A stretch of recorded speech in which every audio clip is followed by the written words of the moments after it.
pintu masuk menuju kepada kesadaran, pengembalian, berserah diri kepada Sang Sejati. Jadi perbuatan Nabi Musa semua dikembalikan dengan kesadaran. Makanya tangan itu simbol perbuatan, dimasukkan ke kerah baju sini. Baju kan simbol pintu masuk.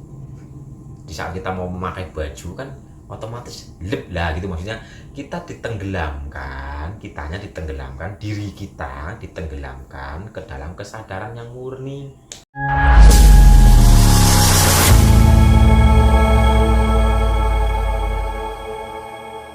Assalamualaikum warahmatullahi wabarakatuh.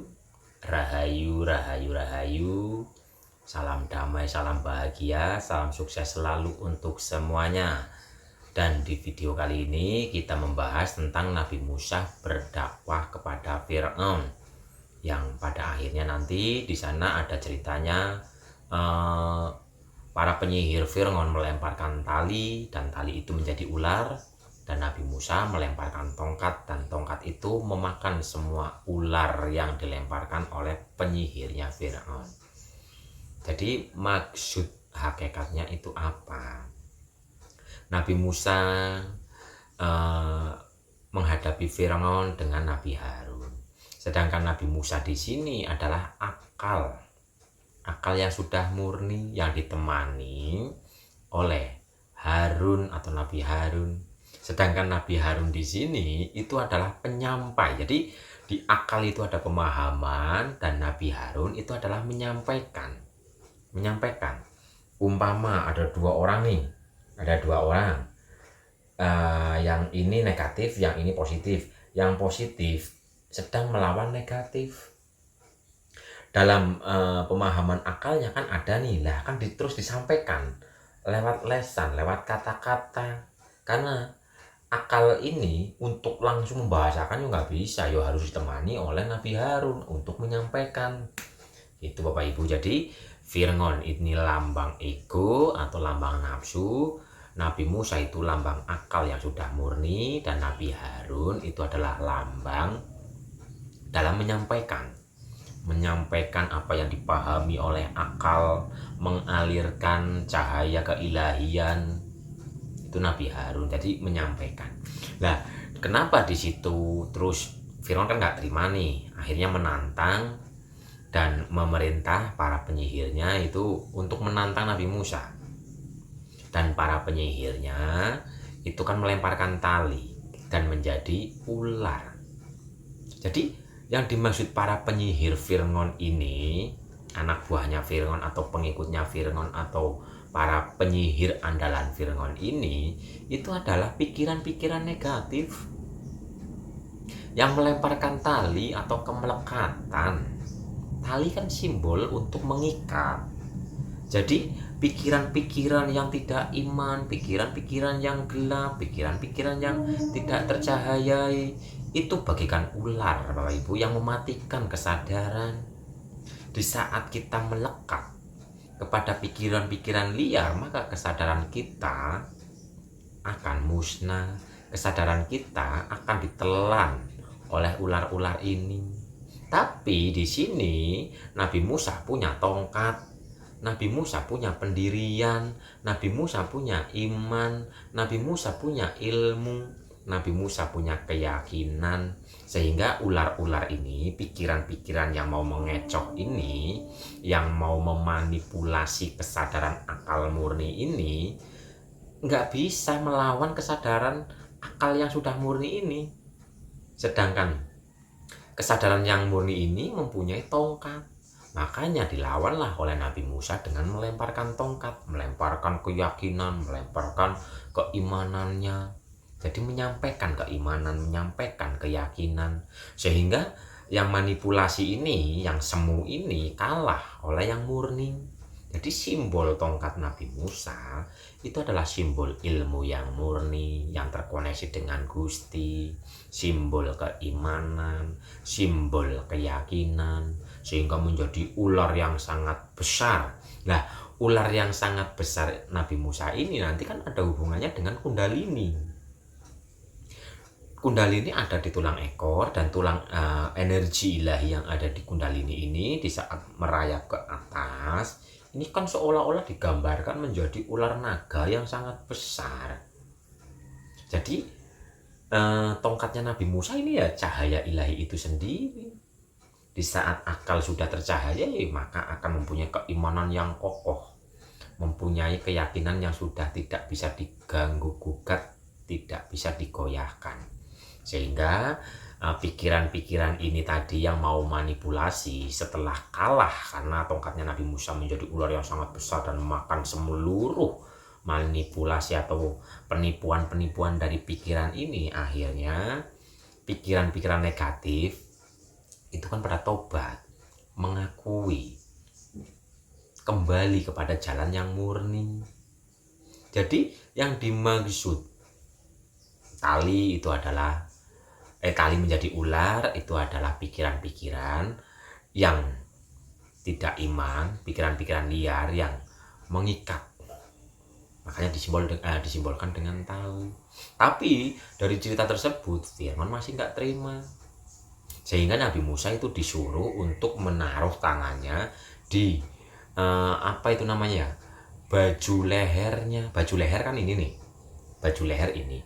Jadi umpamanya gini, tangannya dimasukkan ke sini nih, sehingga setelah tangannya dibuka itu bercahaya. Terus di ayat lain juga ada disuruh untuk dimasukkan ke bukan dimasukkan, disuruh untuk menaruh tangannya di ketiak ini, terus dibuka bercahaya. Lah ini maksudnya apa?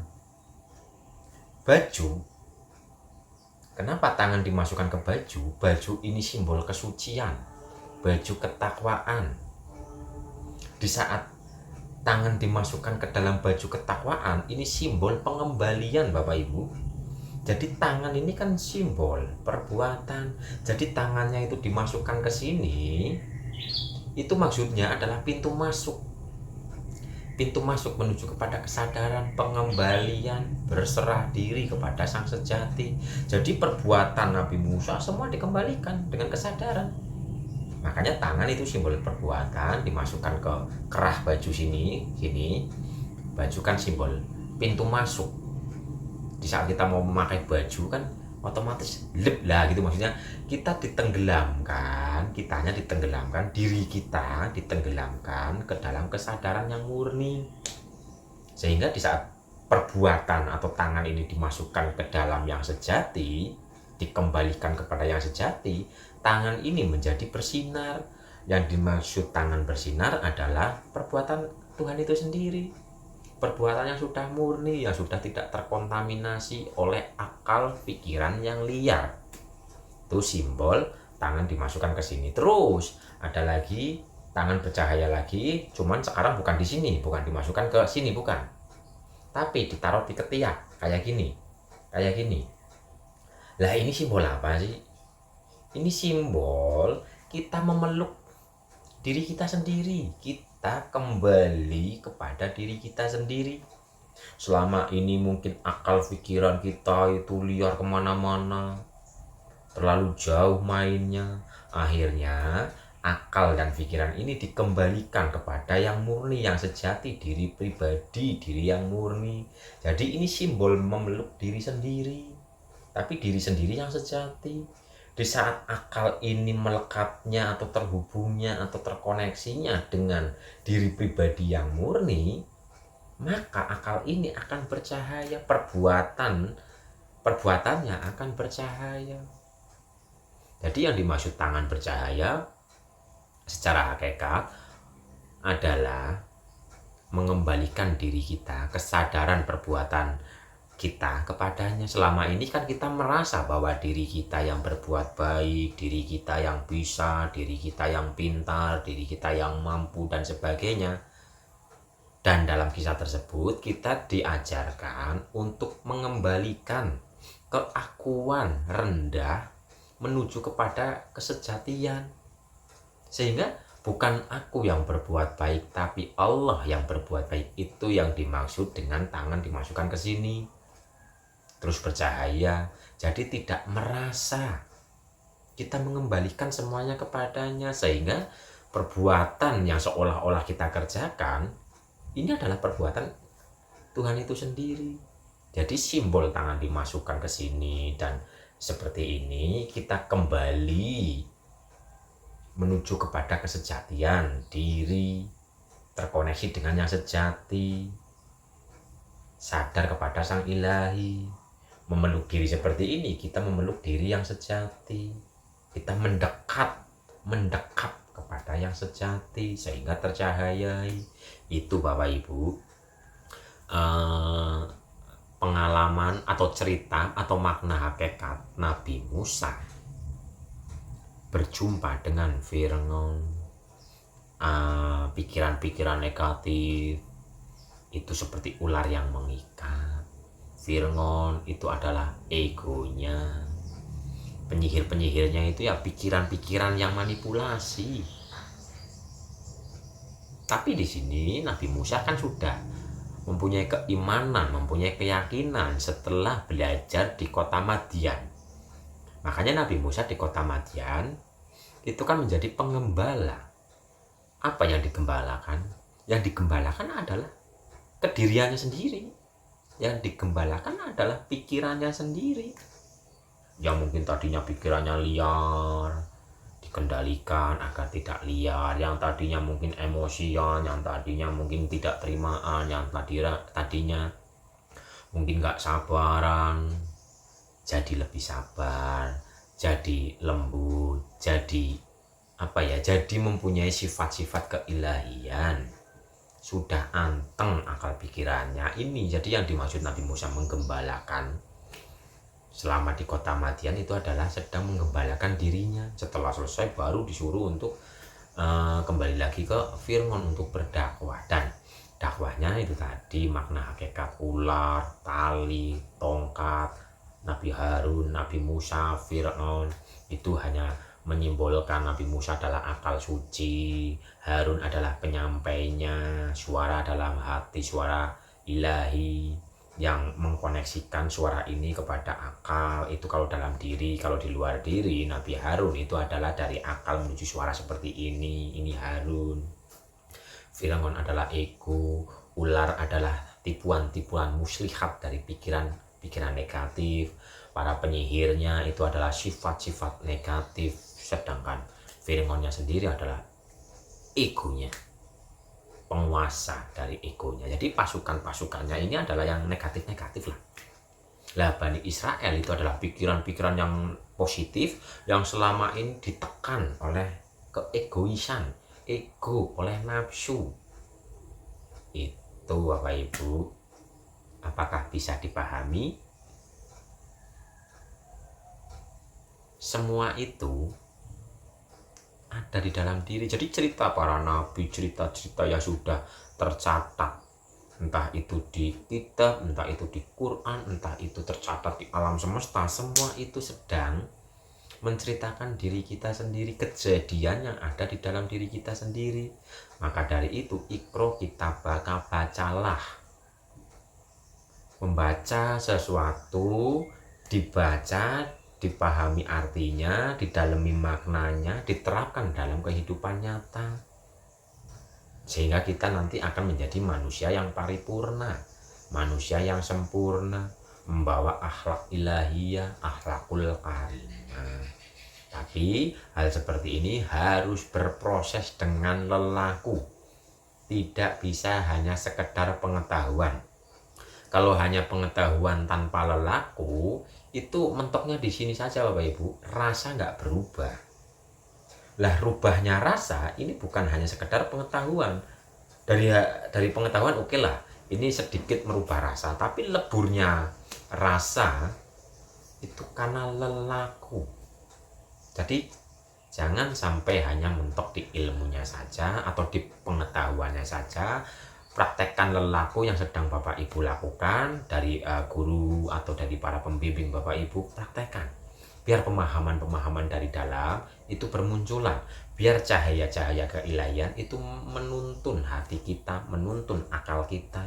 Tapi kalau kita hanya belajar dari membaca, mendengar tanpa ada lelaku, ini kita akan menjadi orang yang cerdas, tapi cerdasnya itu masih ada getaran-getaran, ya mungkin ketidakterimaan, kesombongan, kekhawatiran, kesedihan, dan sebagainya. Nah, sifat-sifat seperti itu yang negatif-negatif hanya bisa lebur dengan kita lelaku, meniti ke dalam diri, mempraktekkan secara langsung.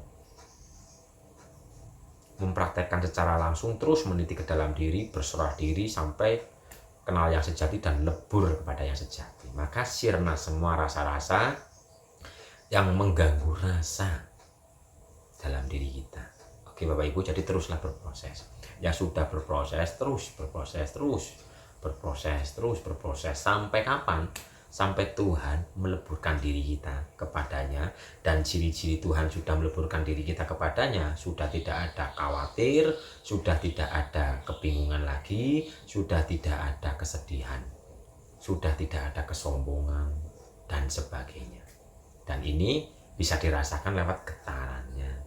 Apakah paham karena mempraktekkan sendiri, ataukah paham karena mungkin mendengar atau membaca dan sebagainya. Ini getarannya beda. Dan mari kita terus berproses sampai benar-benar lebur. Yang ada hanyalah ketenangan, kedamaian, kebahagiaan untuk jiwa dan kenetralan untuk roh. Semangat dalam berproses bersama Tuhan, kita pasti bisa.